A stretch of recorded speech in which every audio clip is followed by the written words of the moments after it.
Bonjour et bienvenue sur Ma fonction publique.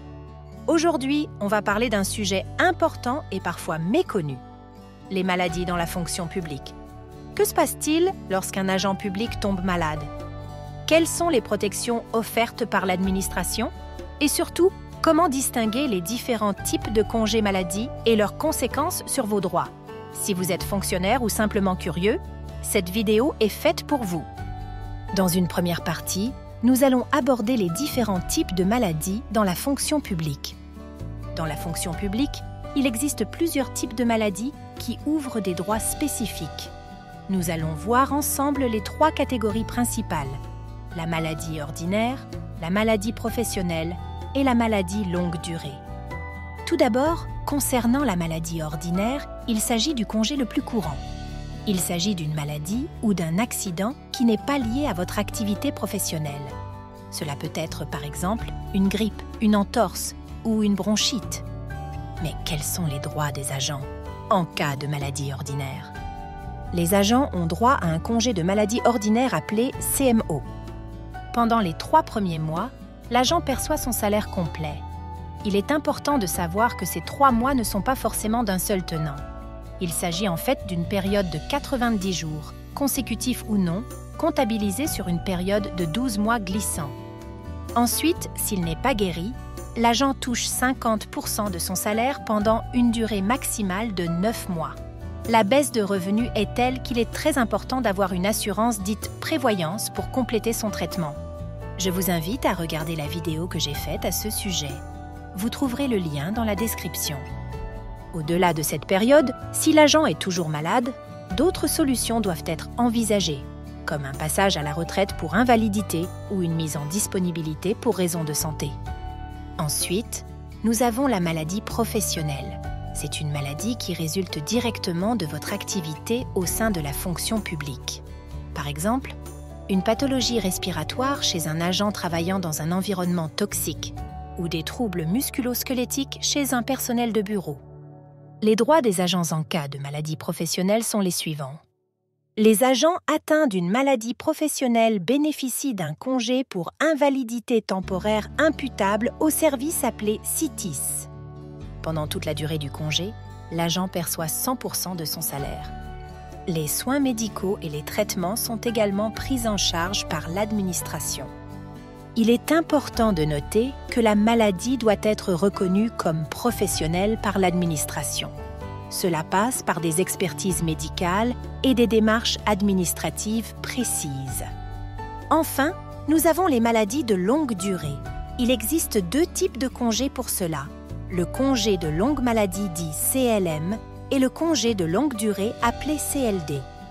Le congé de longue maladie répond aux critères suivants. Il est attribué pour des maladies graves mais non définitives, comme le cancer ou une dépression sévère. Le CLM dure jusqu'à 3 ans.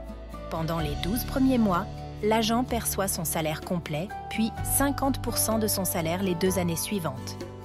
Pour ce qui concerne le congé de longue durée, il est attribué pour des maladies graves et de longue durée, comme la tuberculose, les maladies mentales graves ou la poliomyélite. Ce congé peut durer jusqu'à 5 ans. L'agent conserve son salaire complet pendant 3 ans, puis 50% de son salaire pendant les 2 dernières années. Ces congés sont accordés sur avis médical et nécessitent des contrôles réguliers pour évaluer l'état de santé de l'agent. Dans une seconde partie, nous allons voir comment faire reconnaître une maladie professionnelle ou de longue durée. Si vous pensez que votre maladie est d'origine professionnelle ou si vous souffrez d'une maladie de longue durée, il y a plusieurs démarches à suivre pour faire valoir vos droits. Dans le cas d'une maladie professionnelle, il faut d'abord remplir une déclaration et fournir des documents médicaux prouvant le lien entre votre travail et votre maladie. Votre dossier sera ensuite étudié par un médecin expert qui pourra demander des examens complémentaires.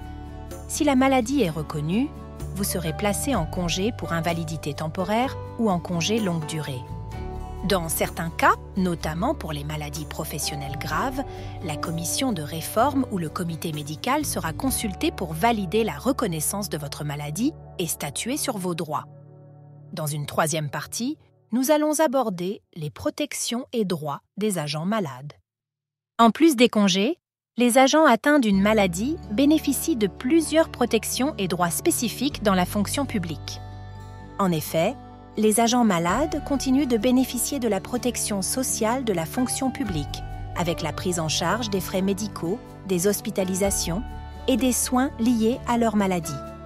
Une fois que l'agent est guéri ou apte à reprendre le travail, il peut demander une réintégration à son poste ou un aménagement de ses conditions de travail, si nécessaire. Enfin, si la maladie a des séquelles permanentes, l'agent peut bénéficier d'un aménagement de poste ou d'un reclassement professionnel pour exercer des fonctions compatibles avec son état de santé. Voilà, nous avons fait le tour des types de maladies dans la fonction publique et des droits qui en découlent. Si vous êtes concerné, sachez que la fonction publique offre une grande protection lorsque vous tombez en maladie, qu'elle soit ordinaire, professionnelle ou de longue durée. Si cette vidéo vous a été utile, n'oubliez pas de laisser un pouce bleu et de vous abonner à la chaîne pour ne rien manquer des prochaines vidéos. Si vous avez des thématiques que vous souhaiteriez voir abordées plus en détail, n'hésitez pas à laisser un commentaire. À très bientôt sur Ma Fonction Publique.